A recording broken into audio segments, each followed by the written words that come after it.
16 سنة مرقت من عمر كل لبناني آمن بالسلام. 16 سنة من حياة كل مواطن عرف الحب والطمأنينة. 16 سنة ولبنان فاقد للأمان والسلام والحب. مثل اليوم من 16 سنة وبمثل هيدي الساعة تقريبا امتزجت ورود الحب مع سواد القلوب، مع دماء المحبوب رفيق الحريري. اليوم بعد 16 سنة على الفراق منوقف قدام ضريح من علمنا الوفا، حاملين معنا كل الشوق لرفيق الدرب، درب الوطن، ضريح اللي تعلمنا منه معنى العطاء والنجاح، معنى الصداقة الحقيقية، ضريح الرئيس الشهيد رفيق الحريري. من هون منطلع عليكم مرة تانية متابعي ومشاهدي موقع صدى الإقليم من أمام ضريح الرئيس الشهيد رفيق الحريري لنواكب هيدا اليوم ولنستمع لمواقف مع رفيق الحريري، عضو كتلة المستقبل، سعادة النائب الدكتور محمد حجار ابن الإقليم. نحن موقع صدى الإقليم. دكتور أهلا وسهلا فيك موقع صدى الإقليم. تضل بخير. دكتور اليوم 16 سنة على الفراق، 16 سنة على استشهاد رفيق الحريري، شو جينا نقول لرفيق الحريري بهيدا اليوم؟ يعني جينا نستذكر رفيق الحريري بهذه ذكرى 16 لاستشهاده. نستذكره علما انه ولا مرة نسيناه. يعني رفيق الحريري لا ينسى. رفيق الحريري بما فعله للبنان وللبنانيين، لكل اللبنانيين دون تفرقة وبدون تمييز، أمر حفر بالقلوب وبوجدان كل اللبنانيين وكل الشرفاء بهذا البلد الذين يريدون فعلا بمناسبات متعددة واستحقاقات متعددة عن تعبير على حزن وألم لهذا الفراق وهذا الاستشهاد. وإن كان كنا نعلم تماما ندرك تماما أنه في الجنة بإذن الله هو ورفاق الشهداء الآخرين. رفيق الحريري بكل بقعة، في كل مكان، في كل زاوية من هذا الوطن نرى ما يذكرنا برفيق الحريري، إن كان على صعيد مسيرة الإدماء والإعمار الذي أطلقها، أو إن كان على صعيد كما ذكرت بمقدمتك المشروع التعليمي اللي أطلقوا بأواخر السبعينات، مشروع تعليم من لا يقدر على أن يتكفل أهله بتعليمه ومن هو قادر من الناحية العلمية أن يتابع تعليمه. أمن هذه الفرصة الخيالية واللي ما كان حدا يمكن بيتصورها. وأنا من الناس اللي رافقت الرئيس الشهيد في تلك الفترة في مؤسسة الحريري، كنا ندرك تماما قديش كان هذا المشروع قديش كان عم يصيب وبيأثر بهذا المواطن اللبناني اللي قلت لك من كل المناطق ومن كل المذاهب والطوائف. والبعض لما كنا نقول له انه موافقة على قرضك او المنحة في ذاك المنحة المنحة التعليمية إن كان في لبنان أو الخارج، كان يتخيل أو يتوقع بأنه نحن متواخذين بهالكلمة يمكن عم نضحك عليه. بس بقيت الأيام بينت أنه أكثر من 35,000 طالب انتشر لهم رفيق الحريري من القتال والحرب الأهلية وأرسل لنا أرقى الجامعات في لبنان والعالم. رفيق الحريري الذي أنهى الذي أنهى الحرب الأهلية عبر اتفاق الطائف، الذي كان في مين بيعرف ويمكن من لا يعلم بأنه رفيق الحريري منذ الأيام منذ اندلاع الحرب في لبنان كان يسعى إلى بكل قدراته بكل إمكاناته إلى إيقاف هذه الحرب إن كان بجنائب أم بلوزان أم. رفيق الحريري اللي أراد بناء الدولة العربية السيدة الديمقراطية، هذا الرئيس الذي اختلته أيادي الغدر واللي حكمت المحكمة الدولية وكشفت الحقيقة في هذا الموضوع. ننتظر اليوم العدالة وتطبق هذه العقوبة لحتى يقدر فعلا يطمئن على مستقبل هذا البلد. دكتور بدي خلي كمان حنكون معكم وصول السيدة بهية الحريري.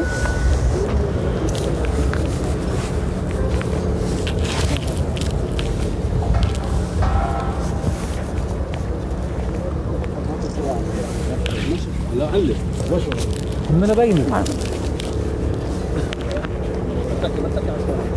ومجموعة من نواب كتلة المستقبل.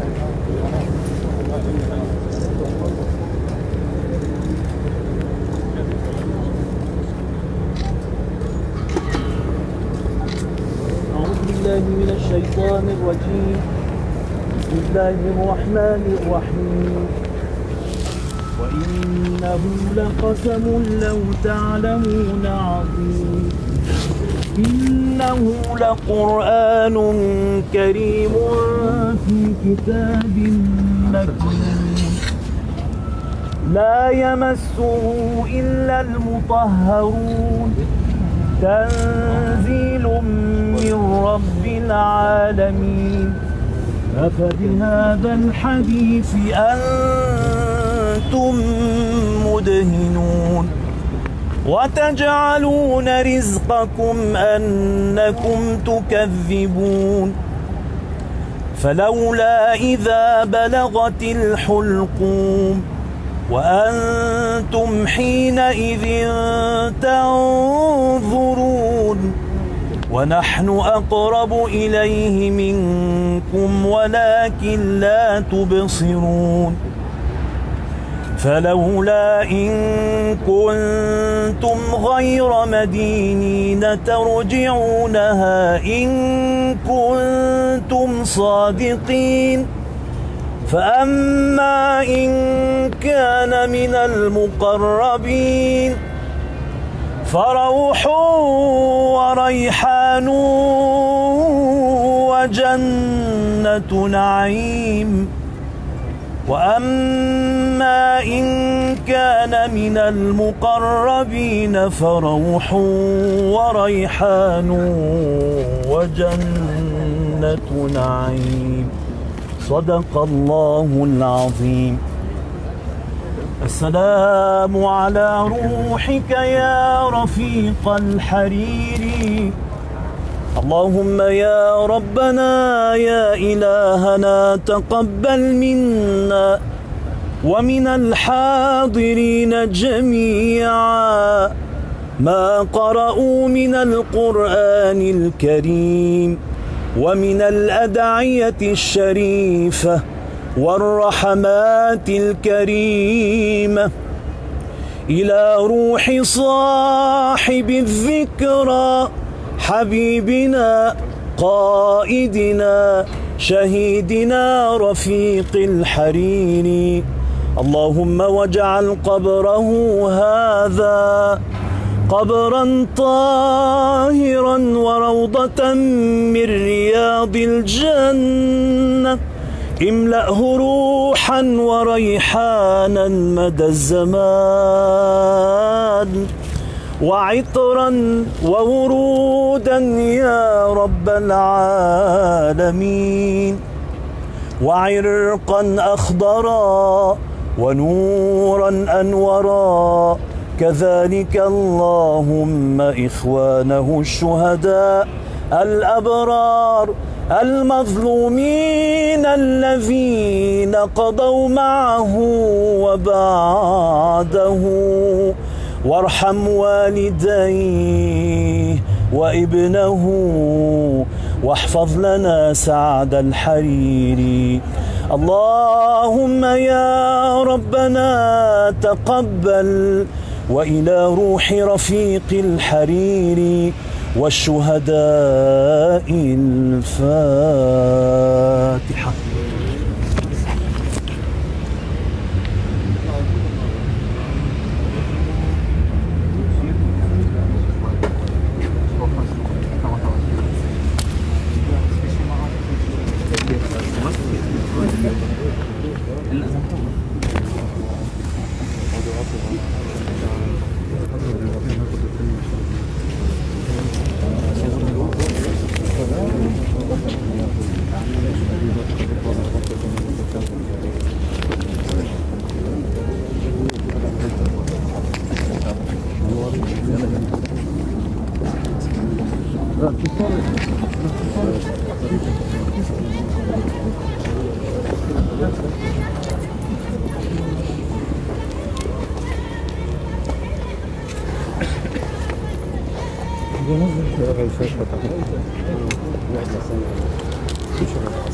حكوها هونيك تعالوا.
شباب الكابل بس الكابل.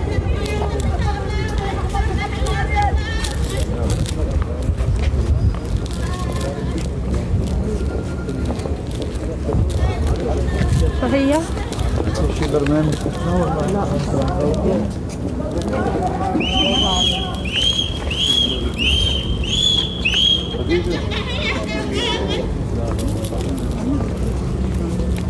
بحاول يتكلم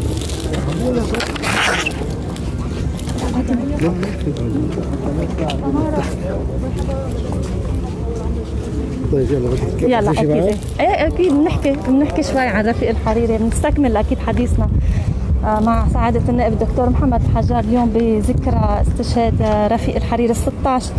دكتور مثل كنا عم نقول انه عن انجازات رفيق الحريري، اليوم بعد عم نعيش بايام صعبة، ايام كتير صعبة سياسيا واقتصاديا وامنيا حتى بمحل معين.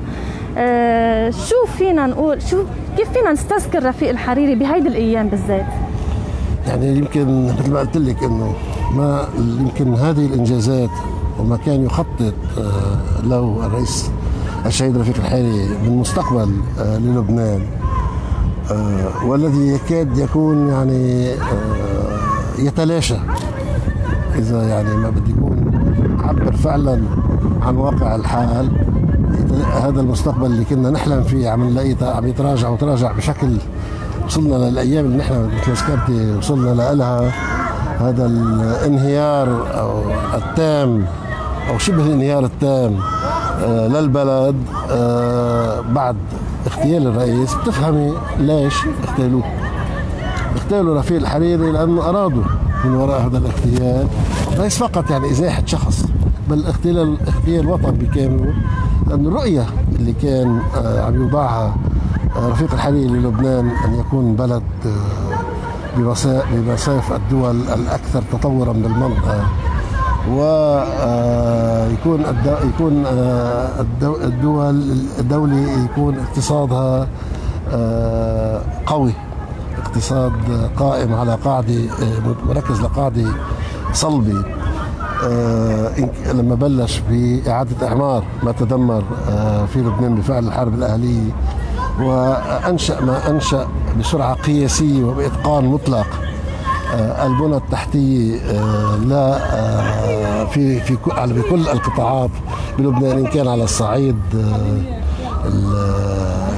الطرقات، أم كان على صعيد المدارس، أم كان على صعيد الجامعة اللبنانية، أم الأمر ما بيوقف. يعني مطار رفيق الحريري اليوم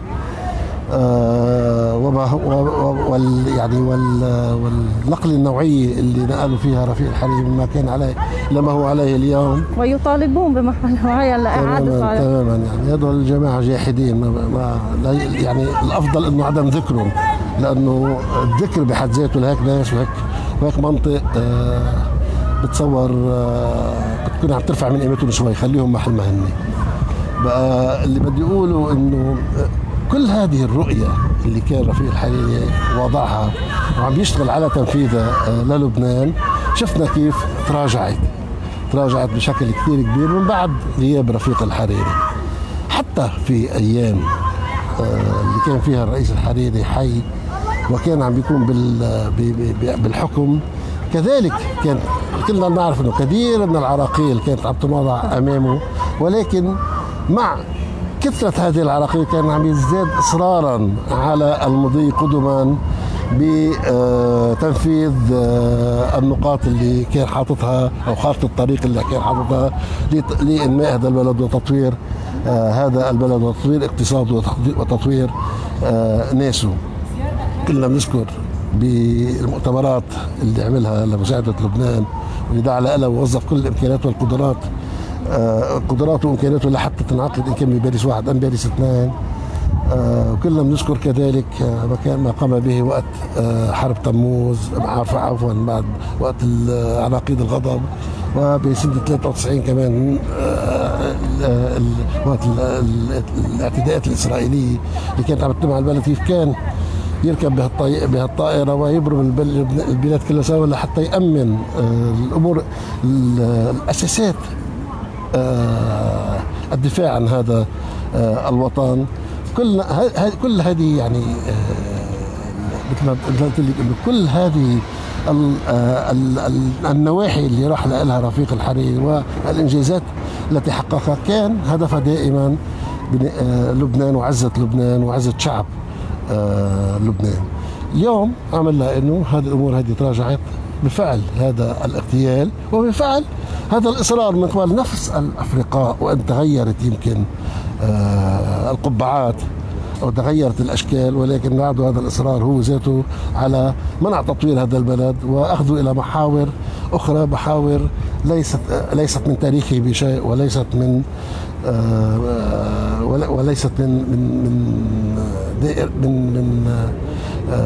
من تطلعات اللبنانيين، أكثرية اللبنانيين دعيني أقول من شيء. هل هذا يعني بأنه نحن سنستسلم؟ قطعا لا. يعني مثل ما رفيق الحريري لم يستسلم للمعرقلين وللمعطلين ولمن أراد تخريب البلد، لم يستسلم له وأصر على الإنماء والإعمار وبذل كل الجهود تطوير الدولة في لبنان وإصلاح الدولة في لبنان على كل الأصعدة عبر عديد من قوانين واقتراحات القوانين ومشاريع القوانين اللي كان وراها لإصلاح الوضع الاقتصادي والمالي بالبلد اللي اليوم عم نعاني منه.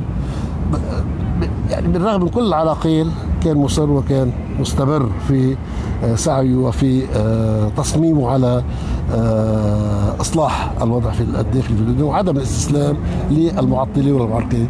اليوم بنفس الاندفاع، بنفس التصميم، بنفس العناد على عدم الاستسلام، عم نشوف سعد الحريري اليوم حامل الراية مكمل في هذا الإطار. سعد رفيق الحريري كان يقول إنه التضحيات عم نعملها أو ما يسمى بالتنازلات، وهذه التعابير لرفيق الحريري الله يرحمه نحن عم نعملها مصلحة البلد. اليوم سعد الحريري بنفس الطريقة هو قدم الكثير من التضحيات، وكان دائما هدفه تأمين مصلحة اللبنانيين، كل اللبنانيين بكل مكوناتهم وبكل شرائحهم وبكل تلاوينهم.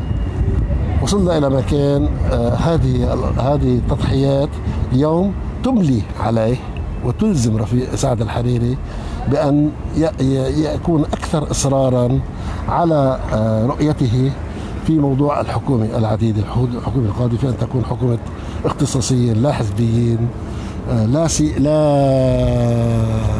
غير منتمين للأفرقاء سياسيين، أكفاء قادرين على أن يقوموا بما يجب عليهم القيام به من تشكيل فريق عمل متجانس ضمن الحكومة لتنفيذ الإصلاحات المطلوبة وإعادة إعمار ما تهدم بفعل الانفجار الذي حصل في المرفأ.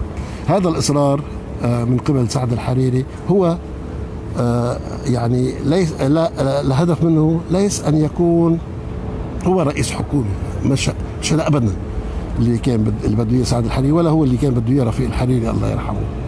اليوم هذا الإصرار هو لأنه في هكذا حكومة نكون قد نخطو خطوات جدية في سبيل الاستفادة من فرصة أخيرة متوفرة لنا.